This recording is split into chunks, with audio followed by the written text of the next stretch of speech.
Calvin Abueva, Ian Sanggalang, Arwin Santos, itong mga player na ito, ang mga target ni Delta Pineda.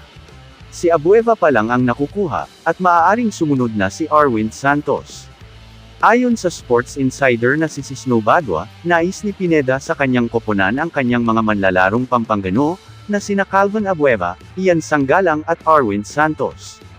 Si Pineda ang nakatuklas ng mga katulad ni na Abueva, Sanggalang at Santos, bago sila na-recruit para maglaro sa Maynila. Si Sanggalang, sa edad na 34, ay hinog na para sa SMC, na ipagpalit siya sa isang mas batang manlalaro, at kung si LA Tenorio, ay naglalayo na magdagdag ng mas maraming kabataan. Bukod sa potensyal na Terraform Harvest ni Luis Sanggalang Aukem Art Carino, inaasahang ita-target din ng Converge, ang Kapampangan na si Ian Sanggalang. Pwede nga ialok si Ian Sanggalang para kay Justin Arana.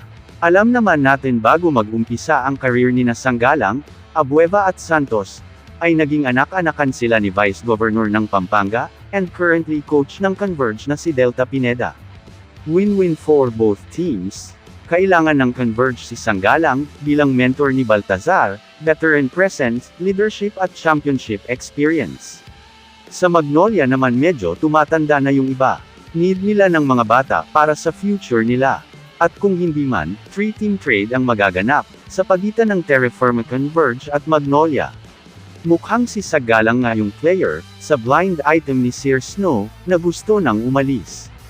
Among sa list, si Sanggalang na lang yung di pa na-trade ever.